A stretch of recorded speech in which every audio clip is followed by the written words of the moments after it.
Karaté, pour moi, c'est vraiment faire travailler le corps, l'ensemble du corps. Donc, au tout début, on commence par apprendre à connaître son corps. Donc, ça, c'est dans les toutes premières années. Et ensuite, on va chercher à l'éduquer et, et à le maîtriser.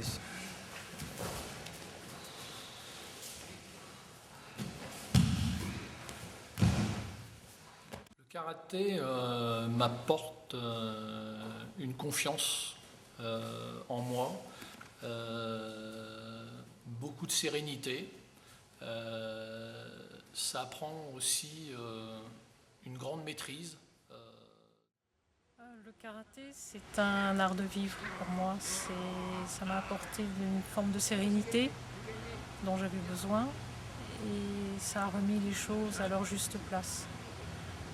J'ai fait le tri entre le superficiel et l'essentiel et ça m'aide dans la vie de tous les jours.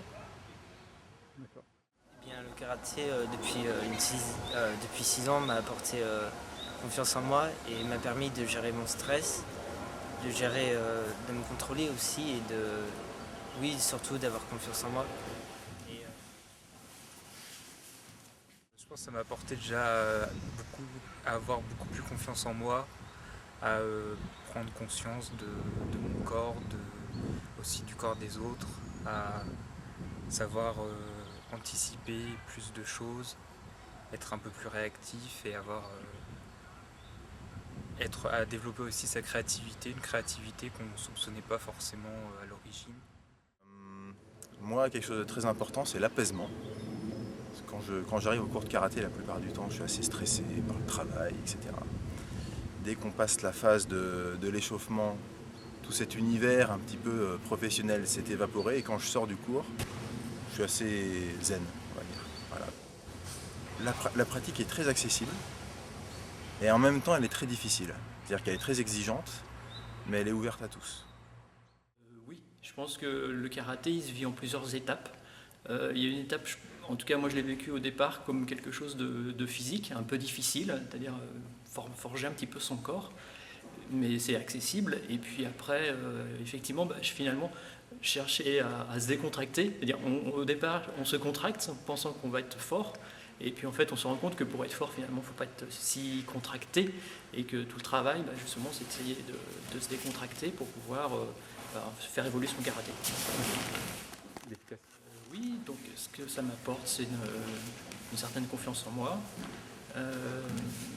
aussi un bien-être physique, puisque ça permet aussi de se dépenser, et puis c'est une recherche de l'adéquation, en fait, une certaine décontraction du corps et de l'esprit. Enfin, moi, c'est ce que je recherche dans le karaté maintenant, c'est être fluide dans mon karaté, et puis le maîtriser, quoi. Enfin, vouloir faire ce que je veux avec mon corps, et voilà, sans forcément rentrer dans un mécanisme de violence.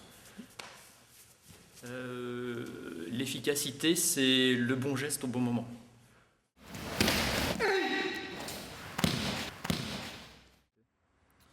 Alors moi dans le karaté, donc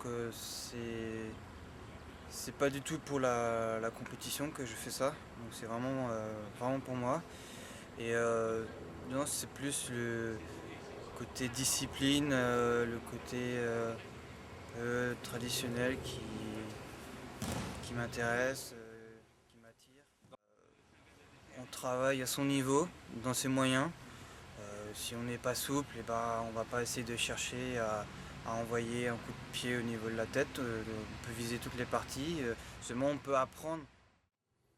Le karaté, je dirais, c'est presque comme Tintin, c'est de 7 à 77 ans. Donc, C'est ouvert à tous et tout le monde peut le faire, même si on n'a pas de puissance, on peut avoir de la technique. Si on n'a pas de la technique, on peut avoir autre chose.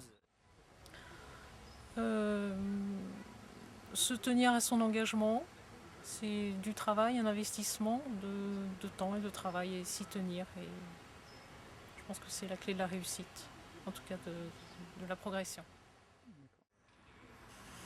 Moi j'espère bientôt pouvoir me présenter au deuxième Dan et aller le plus loin possible. J'ai l'objectif d'atteindre au moins le 5e Dan. Donc, voilà.